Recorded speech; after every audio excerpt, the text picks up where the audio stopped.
Саламатсыздарбы, күндүн башкы окуялары менен тааныштырам. 11 канал студиясында мен Найзик Атамбекова. Кыргызстан Тажикстандан электр энергиясын алууну көздөдө. Өткөн жылдары Тажикстандан алмашуу шарты менен кошумча ток электр кубатын алууга мажбур болгон. Кыргызстанда жасалган 19 тонна Голландия сыры Омск шаарында кармалды. Буштактардын эч биринде эл аралык соодага ылайыкталган маркировкасы болгон эмес. Бангладеште кезекте дагы бир жарылуу болду. Курмандыктар бар. Буга чейин экстремисттер кафеге кол салып, 12 кишини муздашкан. Толугураак мунун баары алдыда.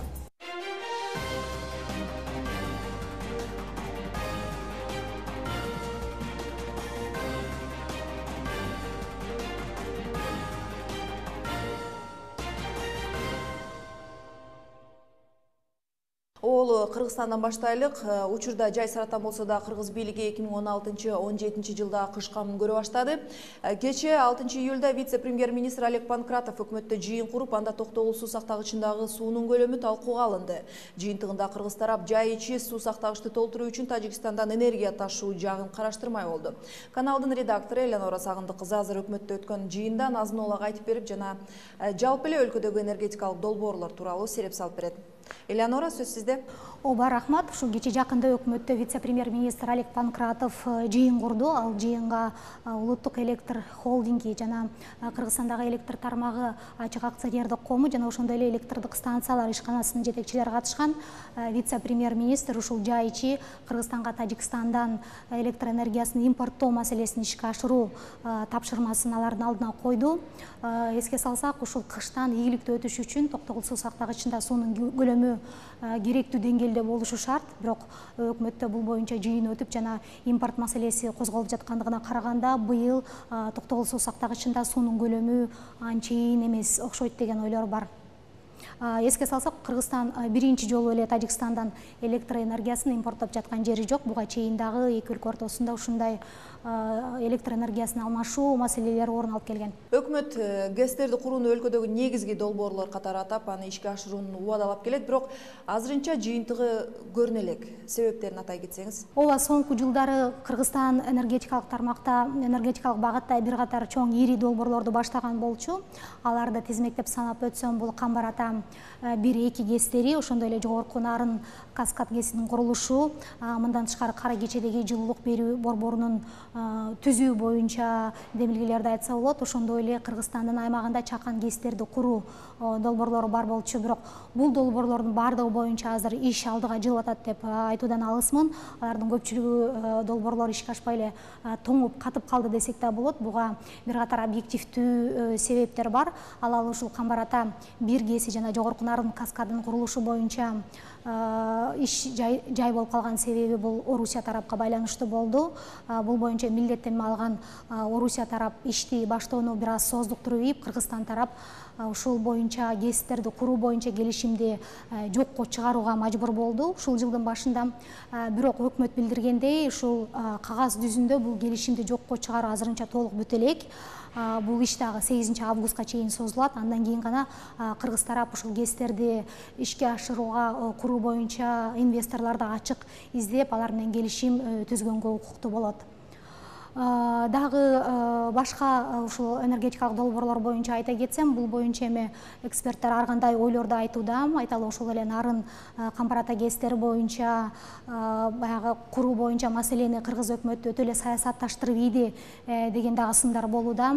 Айталы Орусия ушул аймакта өзүнүн таасирин күчөтүү максатында гана ушул энергетикалык долбоорлорго инвестиция салам деген оюн билдирген, бирок өзүнүн чамасын чарттаган эмес. Ошондуктан бул иш согуна чыкпай калды деген да ойлор бар.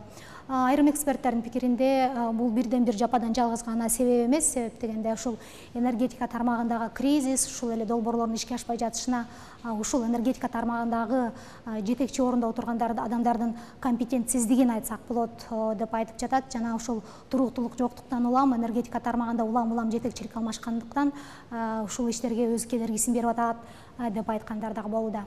Борбор Азия аймагында суу ресурстарына жалгыз эле Кыргызстан эмес, Тажикстанда бай. Ал жакта энергетикалык долбоорлорду ишке ашыруу кандай жүрүүдө? Деги эле сууга бай туруп, жыл сайын электр энергиясын эмнеге экспорттойбуз? Ооба, туура белгиледиңиз. Борбор Азия аймагында ушул суу ресурстарына бай бул жалгыз гана Кыргызстан эмес, Тажикстандагы суу ресурстарына абдан бай өлкөлөрдүн бири.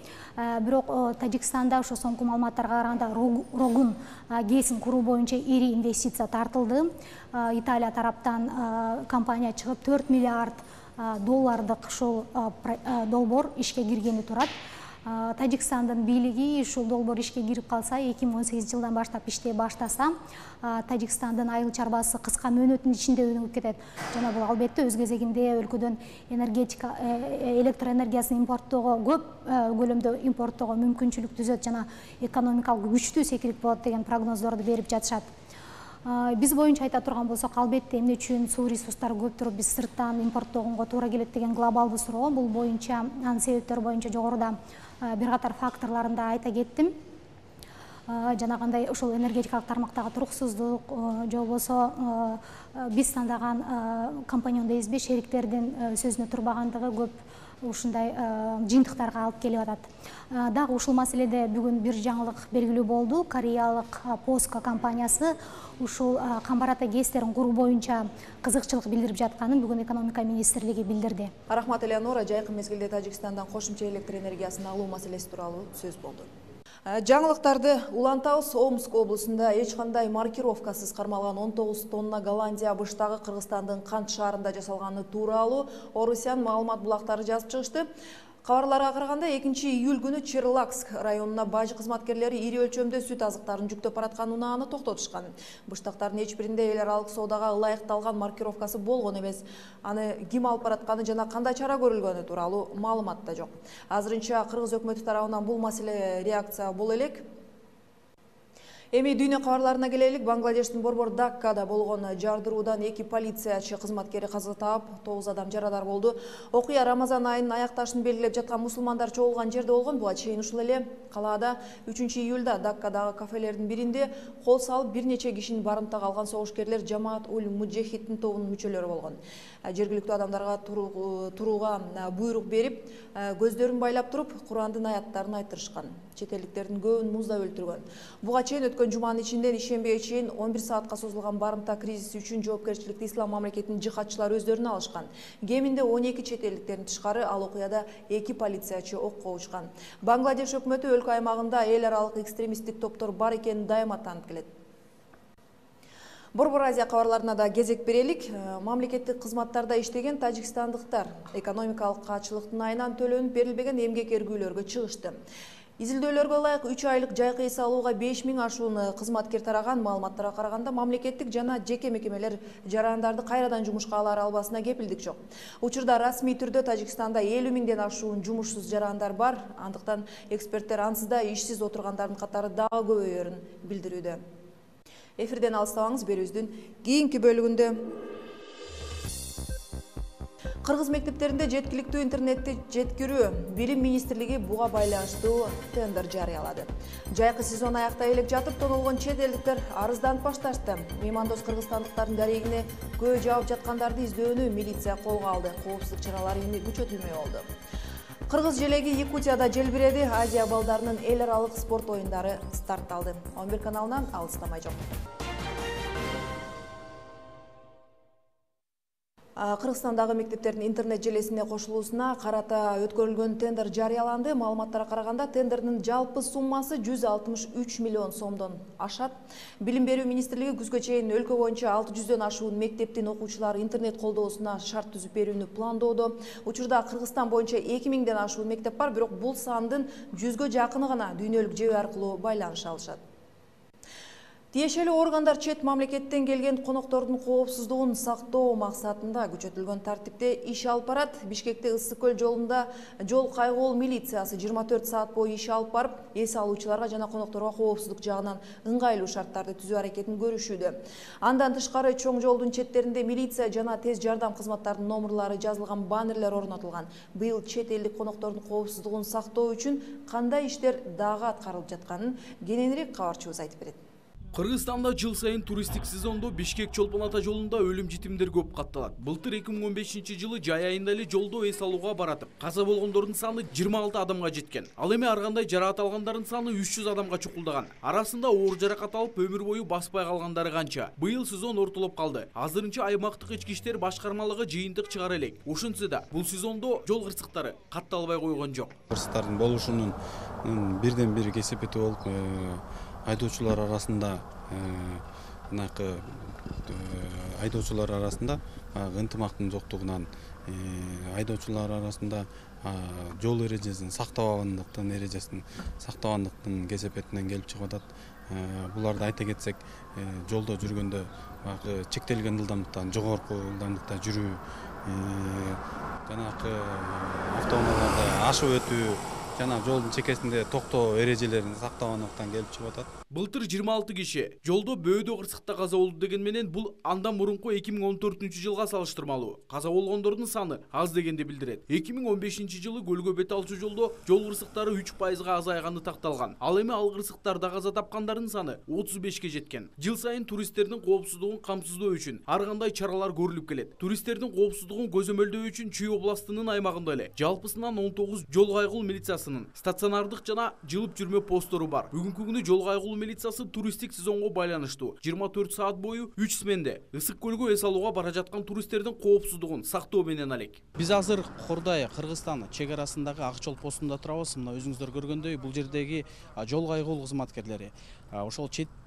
мамлекеттен келген конокторго, туристтерге атайын момундай буклетиктерди таратып беришет экен. Бул буклетиктерде ошол биздеги Ички иштер министрлиги, андан тышкары ушул фиксальный күч органдарынын телефондору, байланыш телефондору жазылган экен. Бул телефондорго ошол туристтер эгер кооптуу жагдай жаралып турган болсо байланышып тез жардамга чакырууга толук мүмкүнчүлүк ала алышат экен. Кыргызстан дүйнөдөгү эң кооз мамлекеттердин катарына кирет. Мындан улам чет мамлекеттик туристтер ар убак жаратылышка бай өлкөгө эс алуу үчүн же болбосо жөн гана жер көрүү үчүн келишет. Быйыл дагы туристик сезон башталып, коноктор чет жактан агылып келип жаткан чагы. Ал эми Кыргызстан туристик өлкө болгон соң, алардын коопсуздугун сактоону эң биринчи кезекке коет. Кооптуу жагдай жаралып калса же баягы ар кандай эме кырсык болуп калса, кайсы телефонго байланышка чыкканды билесиз да бизде Кыргызстанда? Жок, билбейм. Билбейсизби? Ошо бизде мындай буклетиктер бар да, бул ичинде бүт телефондор жазылган. Тез жардам кызматы дагы бар, скорая помощь, андан тышкары милиция кызматы дагы бар. 102 андан тышкары бул 102 кызматы бар да. Түз эле 102 телефонго байланышка чыксаңыз болот да. Ал эми Кыргыз өкмөтү да алардын коопсуздугун сактоону биринчи кезекке коет. Быйыл чаралар кандай жыйынтык берет? Күзүндө белгилүү болот. Республикалык жол кайгыл кызматынын маалымат катчысы Тилек Оторов менен жайкы сезондогу жолдо коопсуздук тууралуу баарлашабыз. Тилек мырза, куш келипсиз. Туристтердин коопсуздугу үчүн милиция кандай чараларды көрүп баштады? Быйыл кандайдыр бир жаңыча иш-чаралар уюштурулдубу, болсо кандай? Быйылкы иш-чара былтыркыга караганда дагы күчөтүлгөн режимде болуп жатат. Күчөтүлгөн дегендин бир чети былтыр мисалы үчүн патрулдук милиция жок болчу, кайгылуу күзөт кызматы менен жол кайгылуу кызматы экөө эки бөлөк иштешчү. Азыркы күндө болсо жалпы биригип өзүңүздөр билесиздер 1-апрелден баштап ушул биринчи этап менен Көл, Чүй жана Бишкек региондоруна, ал эми 1-июлдан баштап жалпы бардык республиканын жердин баарында тең патрулдук милиция иштей баштады. Бул патрулдук милициянын негизги максаты ушул келип жаткан туристтерибиздин коомдук коопсуздугун, ошондой эле жолдо жүргөндө жолдогу коопсуздугун сактоо милдети жүктөлгөн. Быйыл айрыкча көлдүн сезону маалында милициянын ишин көзөмөлү мурдагы жылдарга салыштырмалуу күчөтүлгөн режимге өткөндөй болду. Негизи жолдор кандай контролго алынды? Мына бардык болгон баягы профилактикалык жумуштарды биздин колубуздан келчү, биздин мүмкүнчүлүгүбүзгө келчү профилактикалык иштерди, жана айтылып кеткен баннерлерди жана башка иштердин баарын кылып жатабыз. Ошондой эле массалык маалымат каражаттары аркылуу дагы биздин айдоочуларыбызды, конокторубузду эскертүү, жол кырсыктарын алдын алуу боюнча иштерин жүргүзүп жатабыз. Азыр мына туристик сезон жаңы эле башталып жатат. Азыркы күндө Кудайга шүгүр статистиканы мисалы үчүн былтыркы жылга салыштырмалуу баягы төмөн деп айтсак болот. Рахмат сизге. Жолдо коопсуздук тууралуу мурдагы республикалык жол кайгылуу кызматынын маалымат катчысы, азыркы күзөт милициясынын өкүлү Тилек Оторов 11 каналынын бир катар суроолоруна жооп берди. Орусиянын Якутск шаарында Азия балдары 6-чы эл аралык спорт оюндары башталды. Эл аралык мелдеш 6-июлдан 16-июлга чейин өтөт. Ага 16 жашка чейинки 30 мамлекеттен келген 3000ден ашык спортчу күч сынашат. Кыргызстандын атынан спорттун 15 түрү боюнча 90 спортчу катышат. Мелдеште жалпысынан спортчулар спорттун 22 түрү боюнча ат салышмакчы. Иш-чаранын ачылыш аземинде Кыргызстандын желеги дзюдоист Дастан Сарбатов көтөрүп чыкты. Азия балдары эл аралык спорт оюндары 1996 жылдан бери 4 жылдан бир өткөрүлүп келет. Күндүн жыйынтыгы мына ушундай кабарлар менен толукталды. Мен Найза Катанбекова, сиздер менен эртеңки күнгө чейин коштошом. Саламатта калыңыздар.